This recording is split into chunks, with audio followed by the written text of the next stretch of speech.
Ang Pilipinas ngayon. Narito na ang pinakamainit na mga balita na nakalap sa bawat sulok ng bansa. Ihahatid sa bawat Pilipino saan man kayo sa mundo. Ang Pilipinas ngayon. Pakinggan ang bawat kaganapan sa bawat lalawigan. Ito ang Pilipinas ngayon.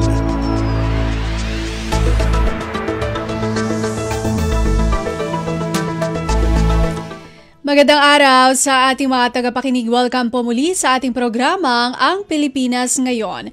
Napapakinggan po ninyo saan mang bahagi ng mundo sa pamamagitan ng ating himpilang Radyo Pilipinas World Service ng Presidential Broadcast Service. Napapakinggan po tayo sa Radyo Pilipinas World Service audio streaming sa inyong mga PBS receiver app at sa Radyo Pilipinas World Service official Facebook page at YouTube account. Ito po si Bea Gaza de Guzman. Samahan po ninyo ako sa kabuuan ng ating programa ngayong araw.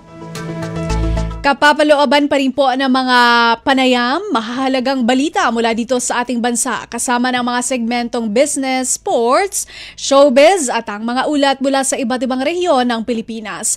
Antabayaran po at sa inyo na sa ilang sandali ang kabuuan ng ating programang Ang Pilipinas Ngayon. Mga kaganapan sa Kamaynilaan at mga kalapit na lalawigan dito sa Ang Pilipinas Ngayon. At bago po natin pasadahan ang ating mga balita, tayo po muna makiki-update. Nabalitaan kasi natin na medyo nagkakasakit na raw itong team, yung rescue and search and retrieve search and retrieve team ng PCG para po dito sa mga missing sabungeros. Kaya naman ay makakausap po natin live via phone patch si Captain Noemi Cayabyab, ang spokesperson po ng Philippine Coast Guard o PCG, para po bigyan tayo ng update tungkol dito. Magandang araw po, Captain Cayabyab. Si Bea Gaza de Guzman po ito ng Radyo Pilipinas World Service. Magandang tanghali po, Ma'am Bea, at sa lahat po nakikinig at sumusubaybay po sa ating programa. Maraming salamat po at kami po ay pinaunlakan ninyo kahit po Sunday. So yun nga po, Captain, sabi nga po nila may nabalitaan kami na nagkakasakit na raw po itong ating mga miyembro ng PCG Search and Retrieve Team. So kukumustahin po natin sila. Kumusta po sila at ano po yung kanilang kalalagayan? Based naman po, Ma'am Bea, sa report na natatanggap po natin sa ating incident management team sa Laurel, ay karamihan po ang nararanasan pong karamdaman ng ating mga divers is yung usual naman po na lagnat, ubo at sipon. Okay. So meron naman po tayong naka-assign na doctor doon na on-board po sa area or nasa area po. At kung kinakailangan po ay gumagamit din po tayo ng telemedicine para sa mas mabilis na konsultasyon. May mga gamot na rin naman po tayo naka-ready doon since yung day zero po ng ating deployment. Kaya sinisigurado po natin na ang lahat ng divers po ay naaalagaan ng maayos at nabibigyan naman po ng tamang payo ng ating mga medical doctors. So, and aside to that, Ma'am Bea, we always ensured yung tamang pahinga ng ating mga divers because our top most priority for this operation, really, Ma'am Bea, is the health of our divers to ensure their fitness and readiness in every diving operations po. Tama po yun. Ako, mabuti naman po at meron naman po pala mga medical health professionals na nakatutok sa kanila and also itong makabago na, no? Talagang nakakasabay tayo yung telemedicine, ano? So natutuwa po tayo marinig yan. Aside from this one po, ma'am, meron pa po bang iba? Kasi sabi po nila parang meron din daw pong venomous taal water snake po na ano, paano po natin pinag-iingat ang ating mga members dito, yung PCG Search and Retrieve Team? I'm sorry, Ma'am Bea, can you please again repeat your question, please? Medyo naputo lang po tayo. Okay, sorry po. Naririnig niyo na po ako, ma'am? Okay na po ba? Yes, opo. Clear na po tayo, Ma'am Bea. Salamat po. Ayun. Yun, kasi nabalitaan po namin na challenge din po sa kanila doon sa ating mga PCG Search and Retrieve Team. Ito pong sabi nilang venomous taal water snake po. So paano po natin pinag-iingat ang ating team dito? Okay, doon po sa snakes po, si snakes na nababalita po. So there have been occasional sightings naman po during our diving operations. But these are not daily encounters, Ma'am Bea. Okay. So ang atin naman pong divers, because once we deployed our personnel, we should also understand yung mga challenges po ng ating diving environment. So our divers are trained and equipped to handle such environmental challenges po. And nag-conduct na rin po tayo ng snake bite prevention and first aid management training. Natulong po natin kasama natin yung ating Batangas Medical Center Toxicology Specialty Center. And meron naman po tayong mga naka-standby pa rin. Nabanggit ko po kanina, may mga medical team na naka-embed po sa ating IMT or Incident Management Team. And of course, we always observe yung safety protocols para po sa kapakanan ng ating mga divers po. And we also want to clarify, although meron nga po tayong nakikita or mga sightings po ng mga sea snakes, they are not the biggest threat to our divers. It is only one of many natural factors na consider po sa ating operations. But then again, at the end of the day, our divers are all prepared for this and meron po tayong kaukulang training regarding po dito. Okay, that's good to hear. Captain, ito naman po, dahil po nababalitaan nga natin na medyo yung iba po nagkakasakit na, mahihinto naman po ba yung search and retrieve ops or paano po kaya ito? Definitely po, Ma'am Bea, hindi po tayo hihinto. May direktiba pa rin po ang ating pagpapatuloy sa ating diving operations na ito. At hanggang meron po tayong direktiba sa Department of Justice at patuloy naman po ang suporta na ibinibigay ng ating pamunuan sa Philippine Coast Guard sa pamumuno po ni Admiral Gavan ay magpapatuloy po ang diving operations ng Philippine Coast Guard sa Maytalay po. Okay, Captain, so bale bilang kumbaga tugon dito, may ipapalit po ba sa mga divers or may shifting po ba ito? Paano po kaya? Ang ginagawa po natin, we will stick with still the original number of our technical divers, Ma'am Bea. And ang ginagawa po natin, para hindi po exhausted yung ating operations na medyo matagal na rin po, halos sa 51 days na rin po, or halos sa dalawang buwan na rin po. So, ang ginagawa lang po natin is sectioning po ng ating mga technical divers po. So, nagbibigay po tayo ng, for example, 2 teams to 3 teams per day, and then yung iba naman po ay magpapahinga. So, we always ensure po yung health and fitness po na ating mga divers through the sectioning of their diving operations po. Okay, that's great. Ito naman po, Captain, malapit na po ba kaya mabigyan ng conclusion? Sabi po ninyo, 51 days or over 2 months na po ito. Malapit na po kayang mabigyan ng conclusion yung search and retrieve operations? We couldn't say as of the moment, Ma'am Bea. Again, we are just reliant po sa magiging instruction po ng Department of Justice. As of now, continuous po ang aming diving operations. And even today, Ma'am Bea, ongoing po ang ating diving operations. So, ang nagiging limitation lang po sa ating mga diving, kung hindi po maganda ang panahon, again, we also consider yung volcanic activity po doon. So, yun lang po nakikita po namin mga hindrances. But as of the moment, continue po ang ating diving operations. Okay, ayan. So, magpapatuloy po tayo sa monitoring doon sa progress po nito. Ma'am, ang inyo pong final message na lang po sa ating mga tagapakinig at tagapanood dito sa Radyo Pilipinas World Service. Yes, Ma'am Bea. So sa kabila po ng mga kinakaharap na mga panganib po at limitasyon ng Philippine Coast Guard sa araw-araw na diving operations po natin sa Lawa ng Taal, makakaasa po ang ating mga kababayan, lalo na po ang mga pamilya ng mga biktima, na patuloy po ang pagsiservisyo ng Philippine Coast Guard. Ang layunin po ng bawat diving operations po namin ay makapagbigay po ng hustisya at katotohanan para sa mga pamilya po ng mga nawawala. Kaya po ang Philippine Coast Guard, rest assured po na sisiguraduhin po natin ang pagkasagawa ng bawat diving operations na tapat at patas po. Maraming salamat po, Ma'am Bea. Maraming salamat po, Captain Noemi Cayabyab. Mabuhay po kayo. Maraming salamat po. Magandang tanghali po.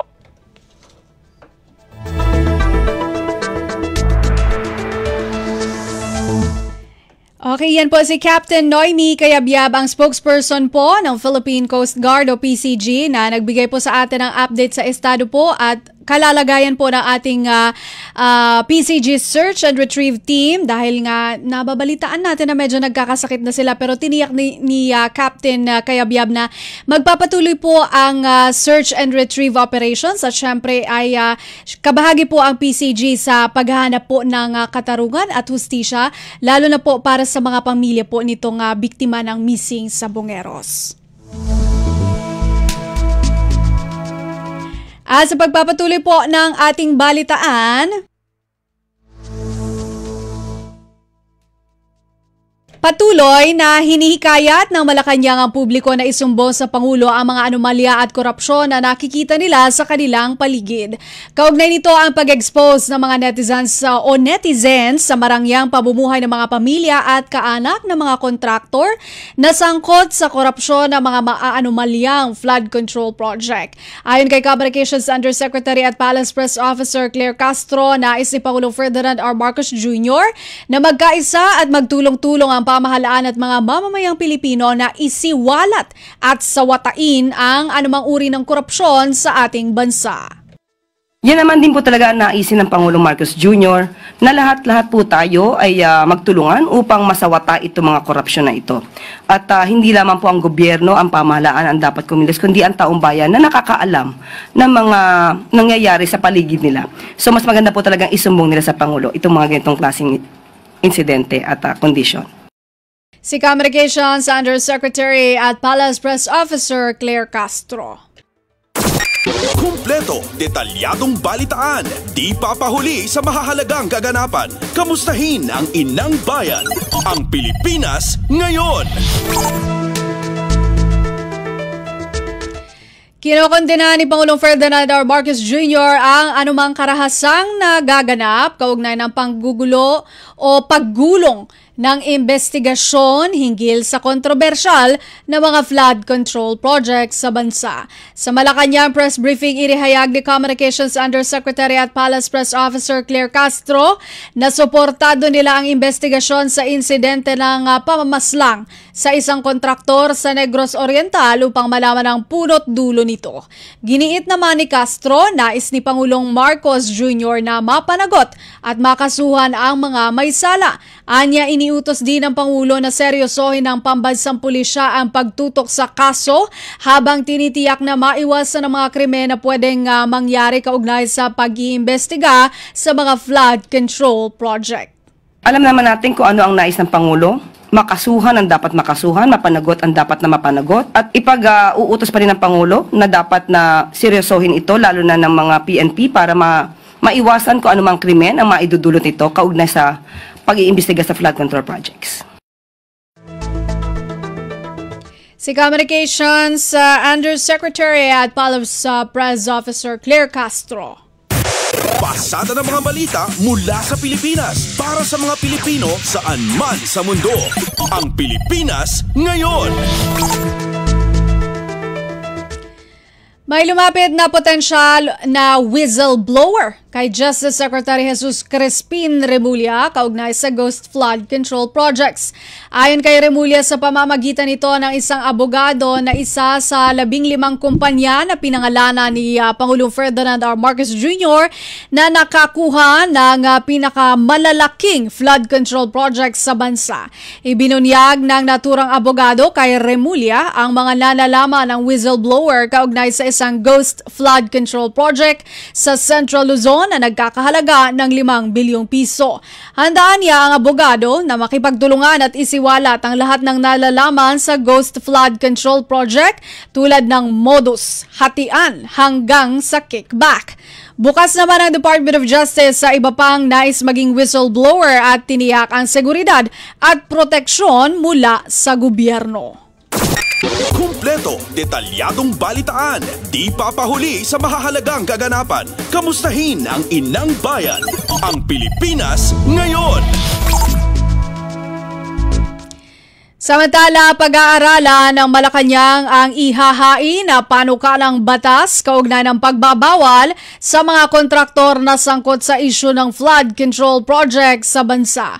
Kaugnay ito ng ipapanukalang batas ni Senador Tito Soto na magpapalawig sa 1-year ban upang itaas ito sa 5 taon.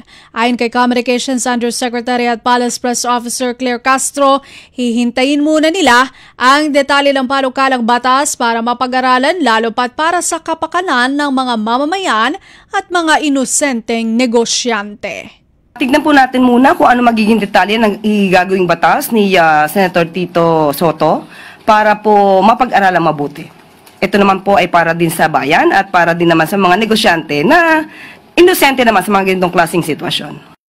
Si Communications Undersecretary at Palace Press Officer Claire Castro. Pasada ng mga balita mula sa Pilipinas para sa mga Pilipino saan man sa mundo. Ang Pilipinas Ngayon. Pinagbabawalan munang bumiyahe sa labas ng bansa ang mga empleyado at opisyal ng Department of Public Works and Highways o DPWH. Kasunod dito ng ginagawang validation ng kagawaran sa kanilang mga proyekto at kanilang katapatan sa transparency, accountability at public service integrity. Sa isang pahinang memorandum na pirmado ni DPWH Secretary Manuel Bonoan, nakasaad na suspendido muna ang lahat ng aplikasyon para sa travel authority ng mga empleyado at opisyal ng kagawaran upang makabiyahe abroad para sa mga personal na dahilan.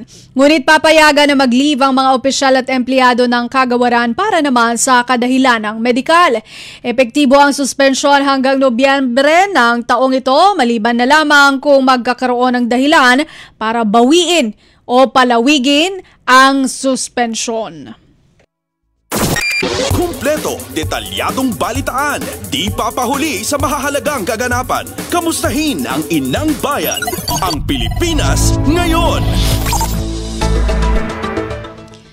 Mambabatas ng hihinayang sa 1.2 trillion budget para sa flood control project na nasuring substandard at ghost project.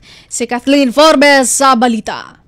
Nanghihinayang si Bacolod 2 District Representative Albi Benitez sa nasa halos 1.2 trillion na alokasyon para sa iba't ibang flood control project na ngayon ay lumalabas sa substandard o di kaya naman ay ghost project. Anya ang halagang ito ay nagamit na lang sana sa pagpapatayo ng pabahay sa ilalim ng 4PH housing program. Kung sakali anya matutugunan ng pondong ito ang pagpapatayo ng 1 million na kabahayan. Tinukoy niya na batay sa pagtaya ng Department of Human Settlements and Urban Development noong nakaraang taon papalo sa 1.2 million hanggang 1.4 million ang kakailanganin para sa isang pabahay. Kaya sana ay dito na lang napunta ang budget kaysa naman sa mga flood control project na puno ng anomalya at hindi naman nakatugon sa problema. Para sa Bagong Pilipinas, Kathleen Forbes, Radyo Pilipinas, Radyo Publiko. Pasada ng mga balita mula sa Pilipinas para sa mga Pilipino saan man sa mundo. Ang Pilipinas Ngayon. Construction Project Management Association of the Philippines suportado ang Zero Tolerance Policy para sa katiwalian. May report si Ray Ferrer. Tiniyak ng Construction Project Management Association of the Philippines ang kanilang ganap na suporta sa Zero Tolerance Policy para sa katiwalian ni Department of Human Settlements and Urban Development Secretary Jose Ramon Aliling. Pahayag ito ni CPMAP President Eduardo Hitosis sa gitna ng mga kontrobersiya sa flood control projects. Binigyang diin ni Secretary Aliling sa mga private developer na ang katiwalian kahit na sa pinakamaliit na anyo ay hindi dapat pagbigyan kapwa ng gobyerno at pribadong sektor. Hinimok niya ito na suportahan ang kampanya ni Pangulong Ferdinand R. Marcos Jr. laban sa katiwalian. Nangako ang CPMAP na makipagtulungan sa DHSUD at sa gobyerno. Nauna nang inanunsyo ng kalihim ang mga reforma sa DHSUD sa ilalim ng 8-point agenda nito. Kabilang sa mga reformang ito ang Zero Tolerance Policy para sa katiwalian, pag-streamline sa mga proseso, ang digitalization, recalibration at pagpapalawak sa pambansang pabahay para sa Pilipino program. Para sa Bagong Pilipinas, Ray Ferrer, Radyo Pilipinas, Radyo Publiko. Pasada ng mga balita mula sa Pilipinas para sa mga Pilipino saan man sa mundo. Ang Pilipinas Ngayon. Sa iba pang balita, mula Enero hanggang Hulyo ngayong taon, aabot na sa 9,736 na mga truck ang nahuli ng Land Transportation Office o LTO sa buong bansa dahil sa overloading. Ayon kay LTO Chief Vigor Mendoza III, lahat ng regional directors at mga pinuno ng enforcement units agresibong nagpapatupad ng operasyon sa mga ruta ng truck. Sa Metro Manila lamang, karaniwang ruta ng mga trakang pangunahing kalsada mula sa mga daungan kabilang ang C5 Road at Katipunan Avenue. Batay sa datos, karamihan sa mga nahuli sa paglabag sa RA 8794 o overloading ay mula sa LTO Central Office, sinundan ng LTO National Capital Region at LTO Northern Mindanao. Nakikipag-ugnayan na rin ang LTO sa local government units at iba pang government agencies upang mapalakas pa ang kampanya laban sa overloading. Kumpleto, detalyadong balitaan, di papahuli sa mahahalagang kaganapan. Kamustahin ang inang bayan, ang Pilipinas ngayon. Nag-uusap na ang Department of Social Welfare and Development o DSWD at ang World Bank para sa isusulong na 2 bagong proyekto ng ahensya. Ito ay ang Social Protection for Economic Inclusion, Empowerment and Digital Innovation o SPEED project at ang Converging Nutrition Efforts for Our Children's Tomorrow o CONNECT project. Ang SPEED project ay naglalayong paghusayin at paunlarin ang human capital, palawakin ang mga oportunidad sa ekonomiya para sa 4Ps beneficiaries at palakasin ang adaptive digital social protection system. Habang ang CONNECT project ay para matugunan ang malnutrisyon ng bata sa pamamagitan ng integrated multi-sectoral interventions sa mga programang pangkalusugan, nutrisyon at social protection para sa kapakanan ng mga bata. Dumalo sa pulong ang mga top executive ng World Bank na pinamumunuan ni Dr. Alberto Rodriguez. Sa panig ng DSWD, sina Undersecretary for Policy and Planning Group Adonis Sulit, Undersecretary for Operations Group Monina Josefina Romualdez at Assistant Secretary for Planning Juan Carlo Marquez. Pasada ng mga balita mula sa Pilipinas para sa mga Pilipino saan man sa mundo. Ang Pilipinas ngayon. Department of Foreign Affairs o DFA mas pinalakas ang public diplomacy capability. Mag-uulad si EJ Lazaro. Pinalakas ng Department of Foreign Affairs o DFA ang kanilang public diplomacy capability sa paglulunsad ng kauna-unahang bahagi ng Media and Information Literacy Program o MILP. Tinawag na Truth Talk and Tactics, Truth in Focus, isinagawa ng DFA sa Double Dragon Building, Pasay City ang programa na dinaluhan ng humigit kumulang 80 kalahok mula sa Home Office at Foreign Service Post. Tinakay dito ang mga mahalagang issue gaya ng paggamit ng artificial intelligence sa fact-checking at kung paano matukoy at labanan ng fake news, misinformation at disinformation. Binigyang diin ni OPD Assistant Secretary Arvin De Leon ang kahalagahan ng media literacy sa mga kawani ng pamahalaan, habang inilahad naman ni Undersecretary Maria Teresa B. Dizon de Vega na ang katotohanan ay dapat hindi lamang totoo kundi maipapahayag ng tama, maagap at matibay. Samantala, binigyang diin ni DFA spokesperson Angelica Escalano ang balanseng paggamit ng AI na aniya ay kailangang samahan ng human judgment. Ang programa ay bahagi ng serye ng DFA at Public Relations Society of the Philippines o PRSP upang sanayin ang mga kawani sa epektibong pagharap sa maling impormasyon na layong palakasin ang kakayahan ng bansa sa pandaigdigang larangan ng public diplomacy. Para sa Bagong Pilipinas, ito si EJ Lazaro, Radyo Pilipinas, Radyo Publiko. Pasada ng mga balita mula sa Pilipinas para sa mga Pilipino saan man sa mundo. Ang Pilipinas ngayon. Nagbabala ang Embahada ng Pilipinas sa Indonesia para sa mga Pinoy na nagtatrabaho at naninirahan sa naturang bansa na manatili muna sa kanilang mga bahay at iwasan ang paglabas kung hindi naman importante. Kaugnay ito ng nagpapatuloy na demonstrasyon sa iba't ibang lugar sa Jakarta, Indonesia. Pinag-iingat ng embahada ang mga Pinoy doon at pinayuhang umiwas muna sa mga pagtipon-tipon. Tiniyak ng embahada na bagamat nananatiling ligtas ang Jakarta, minomonitor pa rin ang tanggapan ng mga kaganapan sa posibleng development. Para sa mga apektadong Pinoy ng demonstrasyon, hinikayat ng pasuguan na makipag-ugnayan ang mga ito sa Assistance to Nationals o ATN hotline number 628-118-87334. Kumpleto, detalyadong balitaan, di papahuli sa mahahalagang kaganapan. Kamustahin ang inang bayan, ang Pilipinas ngayon. Kauna-unahang Tourist Rest Area o TRA sa Iloilo, bubuksan na. Mag-uulad si Hazel Morada. Bubuksan na sa publiko ang pinakaunang Tourist Rest Area o TRA sa probinsya ng Iloilo na matatagpuan sa Barangay Igpaho, Tubungan. Sa panayam ng Radyo Magazine kay Tubungan Mayor Roquito Tagsagon, inanunsyo nito na pasisinayaan ng TRA sa Oktubre at magiging operational na ngayong buwan ng Setyembre. Ayon sa alkalde, malaki ang may tutulong ng 10 milyong pisong halaga ng tourism infrastructure para mapagaan ang travel experience ng mga trekker, hiker, camper at iba pang turista sa bayan. Mga daidugas material, pag dumating yung malakas na hangin ng bagyo, ay nasisira. Kaya tayo for kami sa Department of Tourism kasi ito yung infrastructure na itumak sa lagay ng panahon namin dito. Gaya ng mga naunang TRAs, mayroon itong libre at maayos na palikuran, lounge, information center, charging stations at pasalubong center, tampok ang mga produkto ng mga Ilonggo. Mula Radyo Magazine para sa Bagong Pilipinas, Hazel Morada, Radyo Pilipinas, Radyo Publiko. Pasada ng mga balita mula sa Pilipinas para sa mga Pilipino saan man sa mundo. Ang Pilipinas ngayon. At yan ang ating nakalap ng mga national news ang tabayanan ng regional news. Magbabalik po ang programang Ang Pilipinas Ngayon makalipas ang paalala. Itinuloy na po natin ang zero balance billing.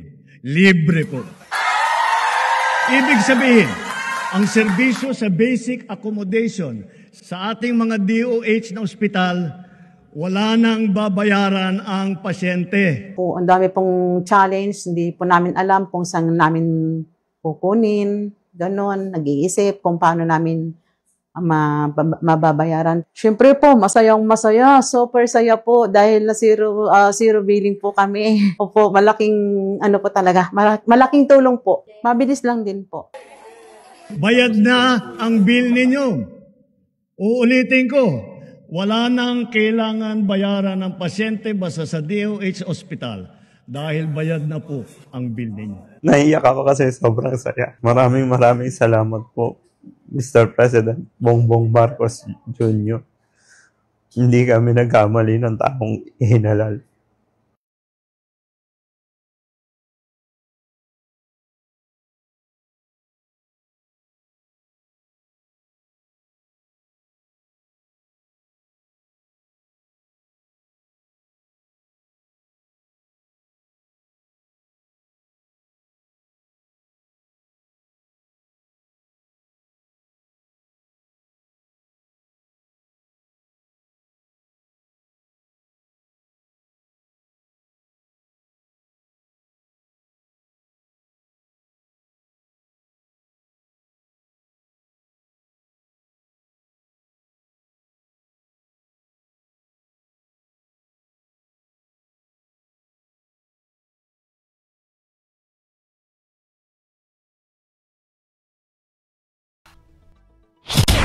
Balita mula sa lalawigan sa bawat rehiyon ng ating bayan.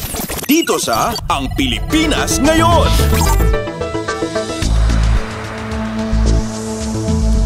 Nagbabalik po ang programang Ang Pilipinas Ngayon. Narito na po ang mga balita mula sa ating mga kasamahan sa iba't ibang mga rehiyon dito sa ating bansa para sa ating regional news ngayong araw na ito.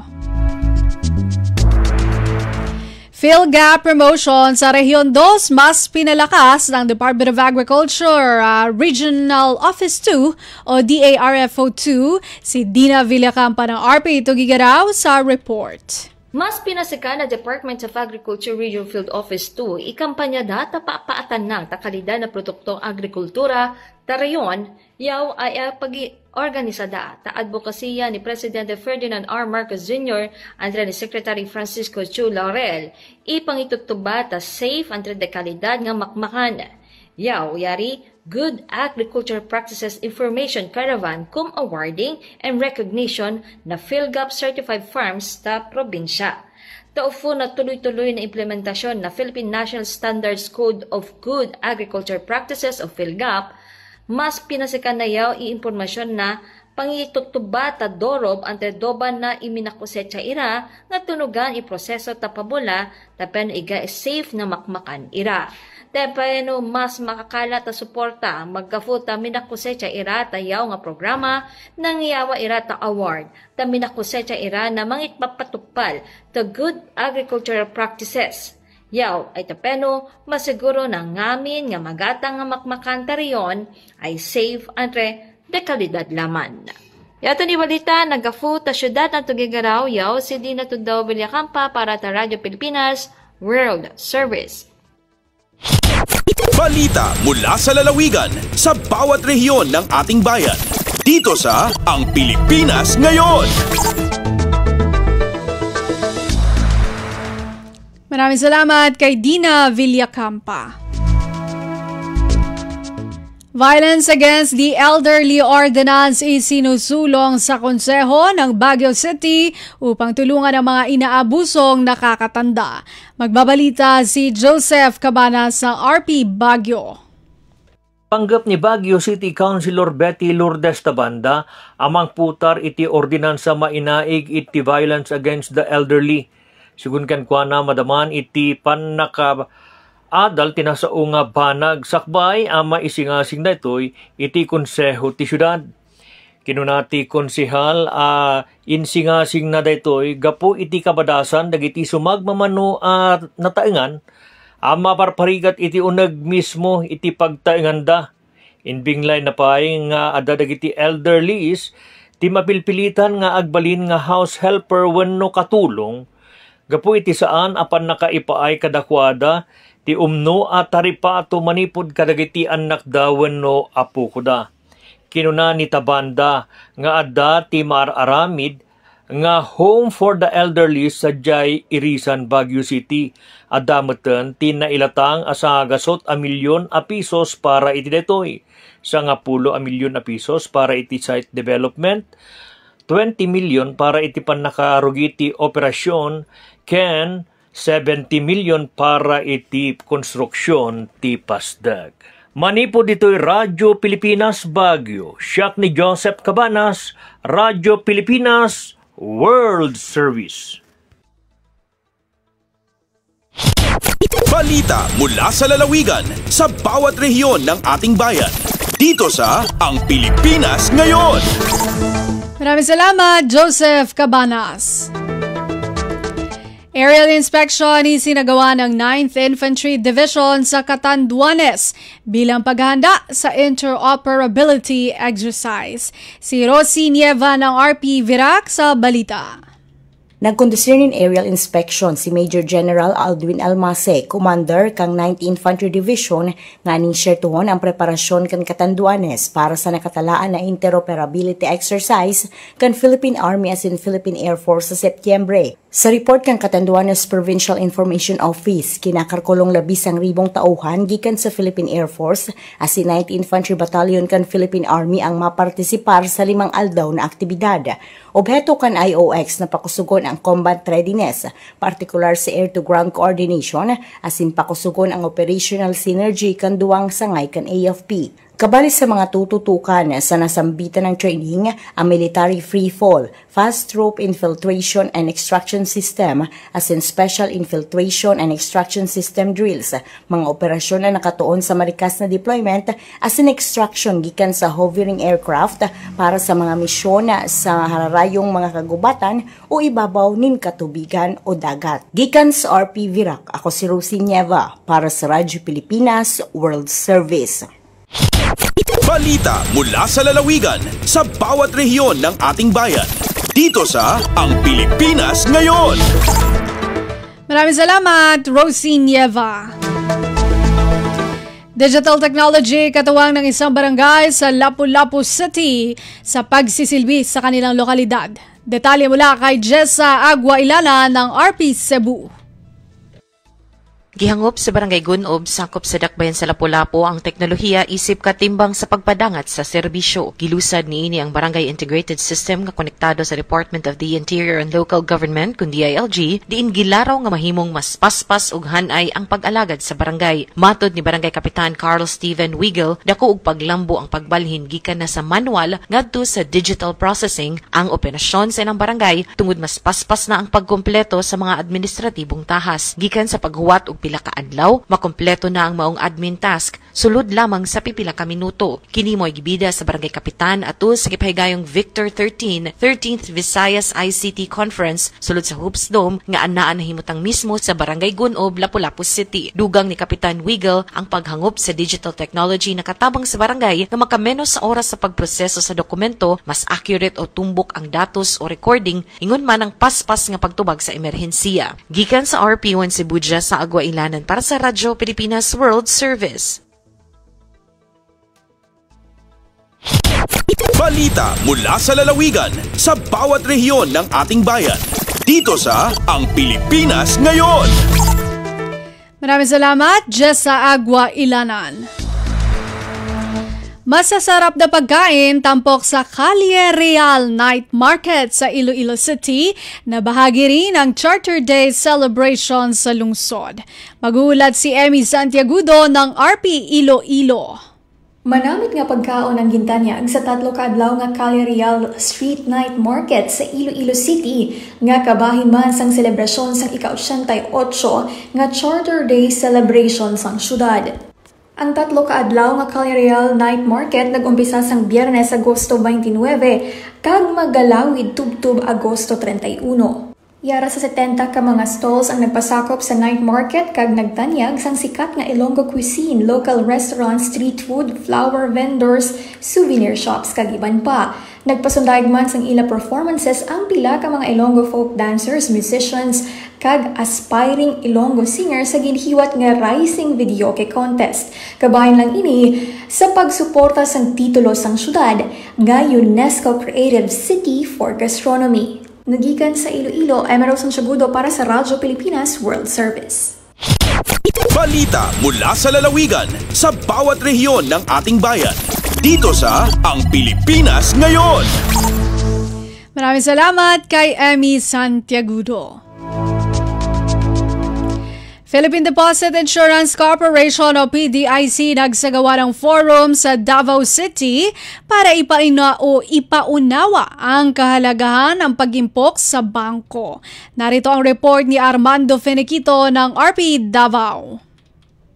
Nagpahigaw na usa ka forum ng Philippine Deposit Insurance Corporation o PDIC sa mga sakop sa Davao Media aron mga katabang sa pagpasabot sa katawhan nga importante ang pagbutang og kwarta sa bangko. Sa iyang presentasyon gibutyag ni PDIC Corporate Affairs Group Vice President Jose Villaret Jr. nga mas luwas gihapon ang magbutang og kwarta sa mga bangko tungod sa insurance niini. Sumala ni Villaret nga cover ang mga deposito hangtod usa ka milyon ka pesos kung asa maghatag ni kasiguruhan nga luwas ang ilahang kwarta sa bangko. Giklaro sa opisyal nga dapat may bawaan sa tawhan nga pagdeposito dili kini usa ka investment nga dunay dako nga tubo tungod ginagamit lang kini alang sa mga emerhensiya sama na lang sa emergency funds. Gawa sa emergency funds magamit ang mga deposito sa bangko sa pagkuha og visa abroad tungod mas ginapangita sa mga embahada sa nasod ang mga banking statement para maaprubahan kini sa ilahang pag-adto sa ilahang nasod. Gikan sa Radyo Pilipinas Davao, ako si Armando Finiquito para sa Radyo Pilipinas World Service. Balita mula sa lalawigan sa bawat rehiyon ng ating bayan. Dito sa Ang Pilipinas Ngayon.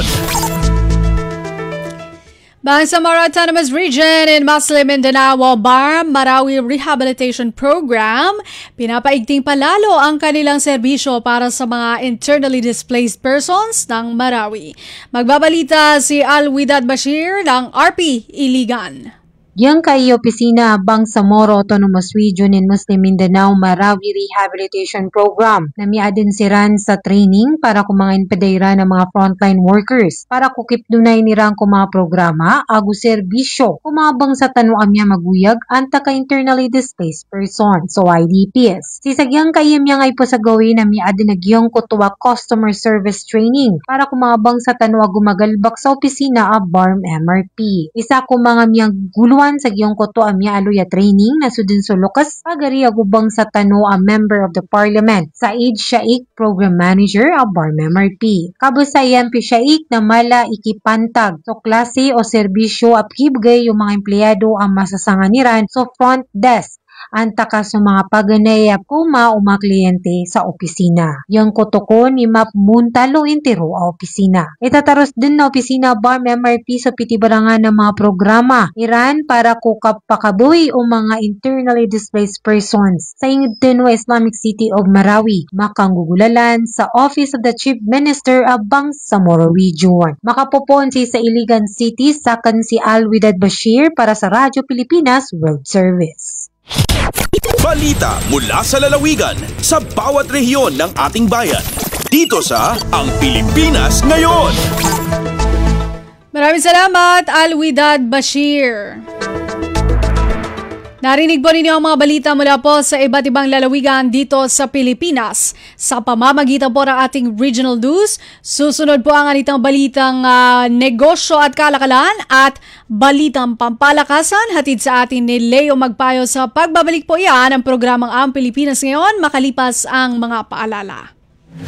Paliwanag mo sa tao na hindi totoo yan. Dahil ang totoo, yung totoo ang dapat ninyong malaman. Nagkalat sa internet ang fake news o mali at fake news. Tinatapon niyo yung tao. What they are doing is creating panic. We say no. Yung pagkalat ng fake news. And some of it's dangerous. Sana iwasan po natin pag-spread ng fake news. At di magpapakalat ng disinformation at misinformation ang kasulukuyang administrasyon. Stop telling us fake news because you're wrong. Para sa totoo at mapagkakatiwalaang mga balita at impormasyon, Radyo Pilipinas. Lagay ng ekonomiya, kalakalan, negosyo at iba pa. Atin ang alamin dito sa Ang Pilipinas Ngayon.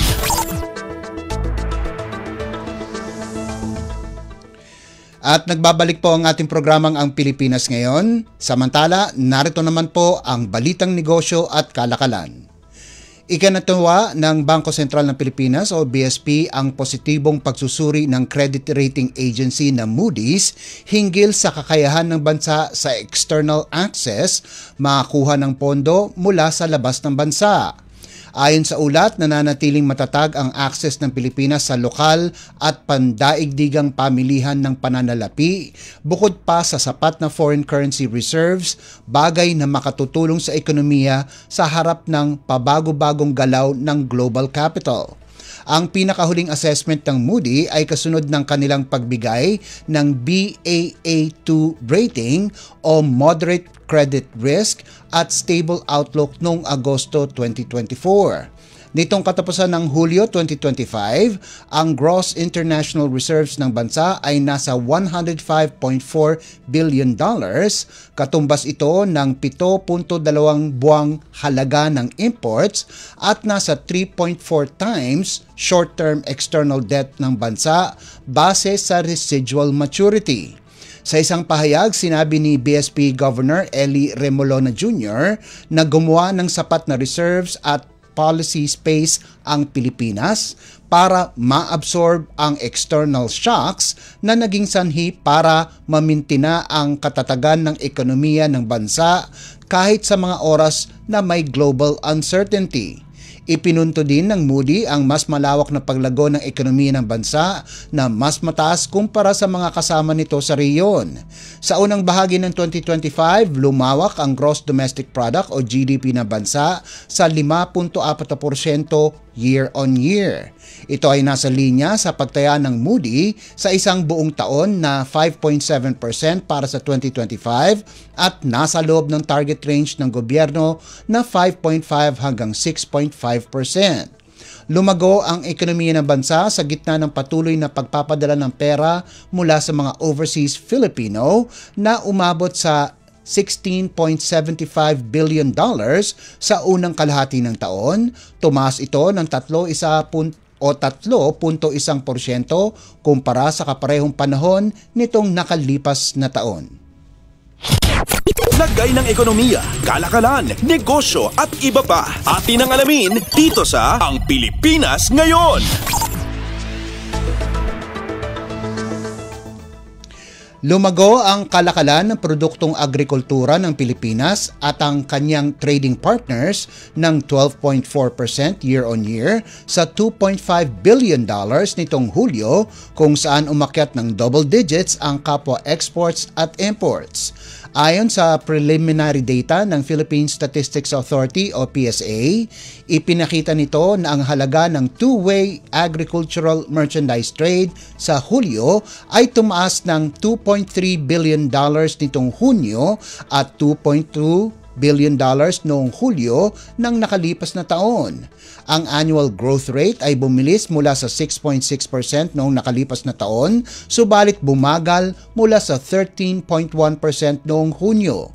Lumago naman ang agricultural exports ng bansa ng 17.5% sa $779.3 million nitong Hulyo mula sa $663.4 million sa kaparehong buwan noong 2024. Ang benta sa produktong agrikultura palabas ng bansa noong Hulyo ay mas mataas din kumpara sa $732.4 million noong Hunyo.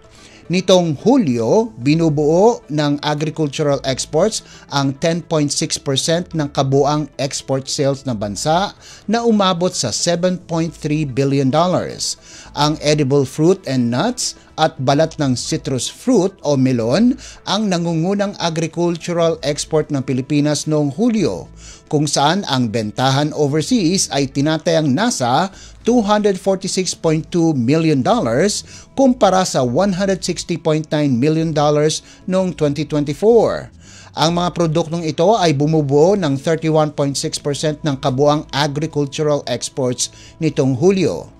Samantala, ipinakita din sa datos ng PSA na umabot sa $1.7 billion ang agricultural imports nitong Hulyo na bumubuo ng 15% ng kabuang imports ng bansa na umabot sa $11.4 billion. Mas mataas ng 10.3% ng agricultural imports sa buwan na iyon kumpara sa $1.5 billion na naitala noong Hulyo 2024. Umakyat din ang imported agriculture goods nitong Hulyo mula sa $1.5 billion noong Hunyo.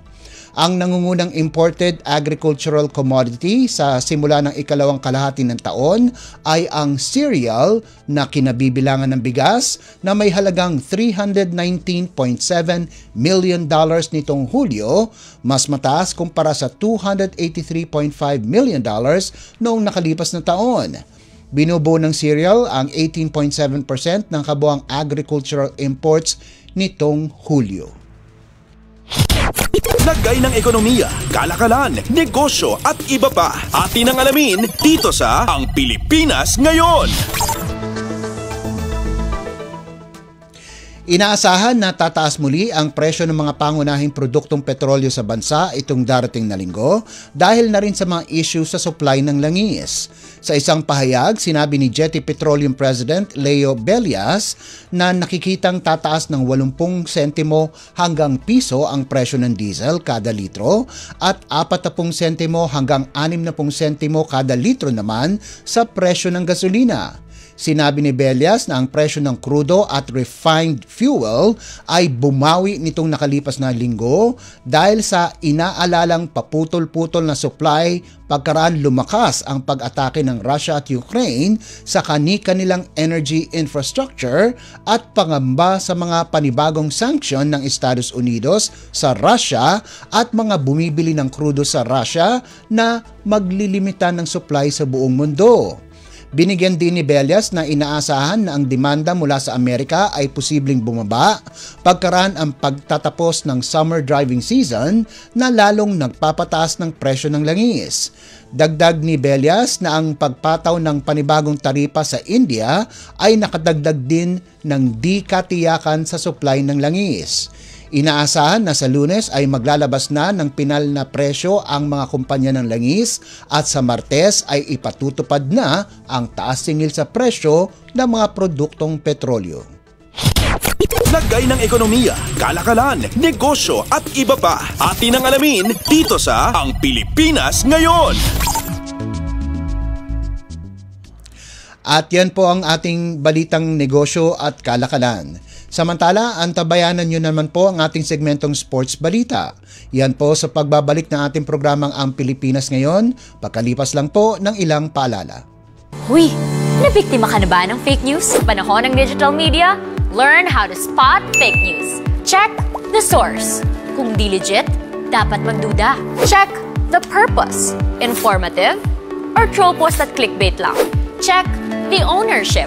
Mapagkakatiwalaan ba ang pinagkukuhanan nito? Check the time and date. Baka naman outdated na yung news na yan, ha? SPOT. Together, let's spot fake news.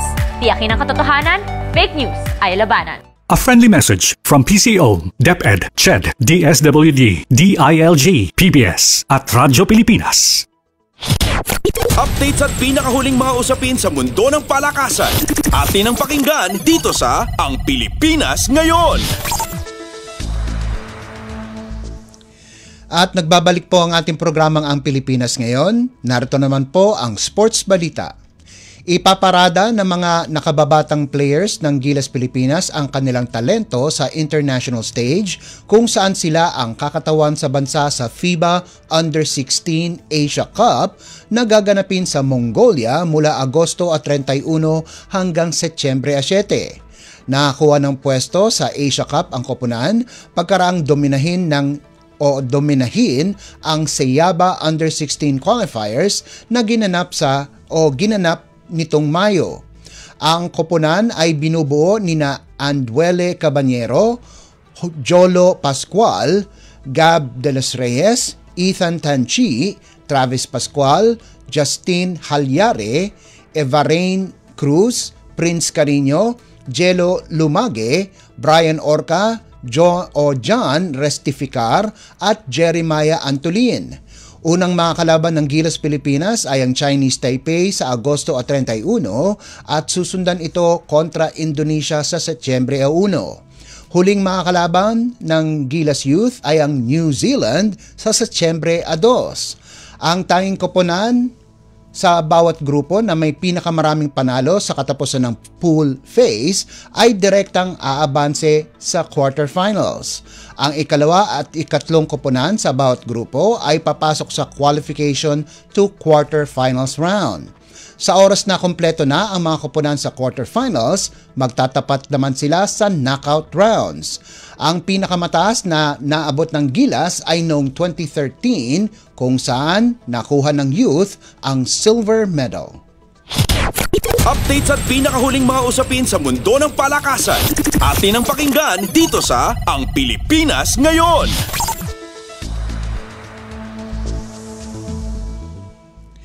At bilang pangwakas sa ating segmentong sports balita, pangungunahan ng mga senior players at alumni mula Colegio de San Juan de Letran, De La Salle College of St. Benilde at San Beda University ang listahan ng 128 players na nagdeklara ng kanilang pagsali sa PBA Season 50 Rookie Draft. Nakatakdang ganapin ang draft itong darating na Setyembre 7. Nagbigay na ng kanilang aplikasyon sina Mark Denver Omega, Deo Quahao at June Roque para samahan ang kapwa nila Letranites na sina Kobe Monje, Kyle Tolentino, Kint Ariar at Ira Batalier. Pumasok din ng draft sina Tony Inot, Sean Umali, Gab Cometa at Jake Gaspay kasama sina NCAA Season 98 Most Valuable Player Will Gozum at kapwa dating Blazers na sina Robbie Naive, Mark Sanco, Ladis Lepalam at McCoy Marcos. Sumali din sa draft ang San Beda players na sina Yukian Andrada, Joe Celso at Brian Sajonia kasama si dating Red Lion Josh Tagala. Ang mga kasalukuyang players na nasa NCAA ay kinabibilangan nina John Barba ng Lyceum of the Philippines University at Cedric Abis ng University of Perpetual Help System Delta.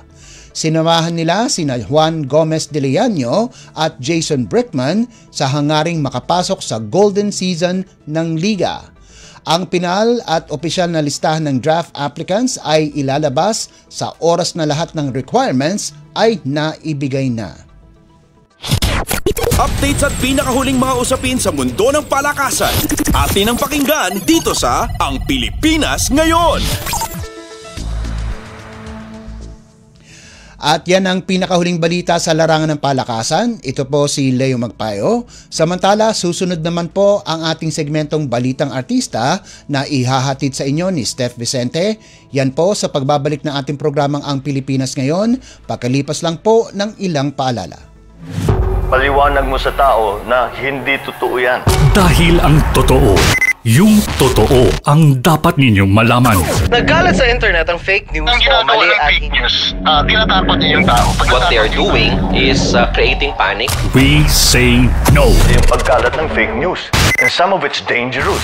Sana iwasan po natin pag-spread ng fake news. At di magpapakalat ng disinformation at misinformation ang kasulukuyang administrasyon. Stop telling us fake news because you're wrong. Para sa totoo at mapagkakatiwalaang mga balita at impormasyon, Radyo Pilipinas. Ang latest, ang hottest sa showbiz and entertainment. Heto na sa Ang Pilipinas Ngayon. Magandang araw! Nagbabalik na po ang ating programang Ang Pilipinas Ngayon at narito na po ang paboritong segmento ng mga chismoso at chismosa, ang segmentong Balitang Artista. Narito muli ang inyong chikadora Steph Vicente upang hatid ang mga pinakamainit na showbiz balita para sa araw na ito. Hindi ko na patatagalin pa ang ating introduction at simulan na natin ang ratsyada ng mga chika. Ang latest, ang hottest sa showbiz and entertainment. Heto na sa Ang Pilipinas Ngayon. Ganap ng Star Magic artist ang showbiz icon na si Gladys Reyes matapos itong pumirma ng kontrata noong Grand Welcome to Star Magic event ng ABS-CBN. Makalipas ang 4 na dekada bilang artista, malaki ang pasalamat ni Gladys na mapabilang sa Star Magic family ngayon, lalo na at nakilala siya bilang isa sa mga pinakasikat na kontrabida noong bumida siya sa 1992 teleserye na Mara Clara ng ABS-CBN. Quote and unquote, masaya ako kasi answered prayer ito para sa akin bilang artista, umaasa ako na mas makabuluhan at mahirap na mga proyekto. Nakakaiyak yung respeto at pagpapahalaga kapag nararamdaman mo pa rin yun pagkalipas ng ilang taon. Yan ang sabi niya. Dumalo sa contract signing sina ABS-CBN Chairman Mark Lopez, President at CEO Carlo Katigbak, COO Cory Vidanes, Group CFO Rick Tan, Entertainment Production at Star Magic Head Laurenti Diogi at Star Magic Manager Gidget De La Cuesta. Excited na si Gladys para sa mga proyektong gagawin niya upang maipakita pa niya sa publiko ang kanyang kalog na personalidad bukod sa pagiging kontrabida sa mga serye. Quote and unquote, marami pa akong gustong gawin bukod sa mga teleserye, gusto kong mag-host ulit para maipakita ko ang pagiging totoo ko at ang tunay kong ugali kung talk show man, variety show o kahit game show. Yan ang sabi pa niya. Ang latest, ang hottest sa showbiz and entertainment. Heto na sa Ang Pilipinas Ngayon. Sa iba pang mga chika, hindi na bago para kay Rod Jun Cruz ang makaranas ng online bashing.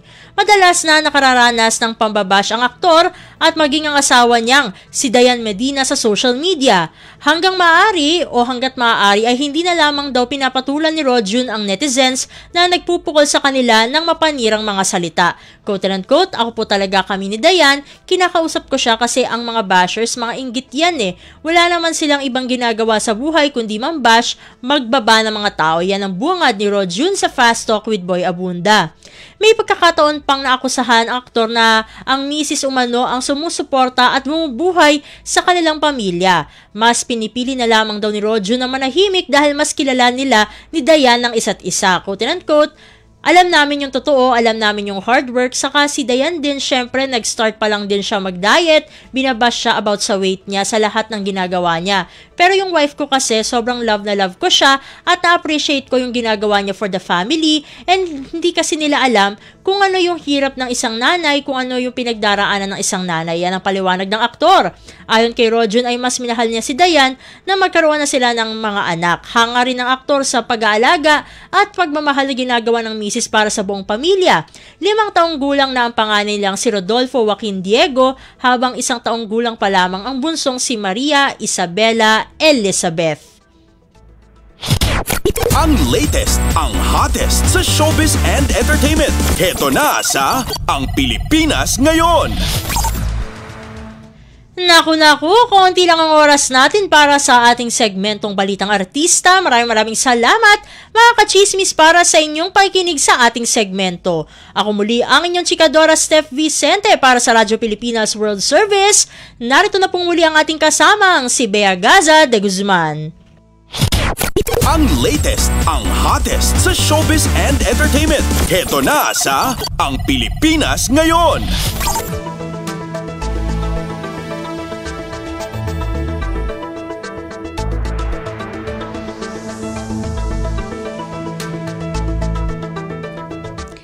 At yan po ang kabuuan nating programang Ang Pilipinas Ngayon. Maraming salamat sa ating mga nakasama sa technical side, kina Susan Aizon at Justin Osia sa ating Warcast. Maraming salamat kay Leo Magpayo para sa Balitang Business at Sports, sa ating executive producer, Steph Vicente, na siya rin naghatid sa atin ang ating showbiz balita sa mga nagulat mula sa iba't ibang lalawigan dito sa ating bansa para sa regional news. At maraming salamat sa ating station manager, Mr. Ray Sampang. Hanggang sa susunod na edisyon ng ating programang Ang Pilipinas Ngayon, ito po si Bea Gaza de Guzman. Magandang araw. At yan ang Pilipinas Ngayon. Muling samahan sa parehong oras at alamin ang pinakahuling mga kaganapan at balita saan man kayo naroon. Ang Pilipinas Ngayon.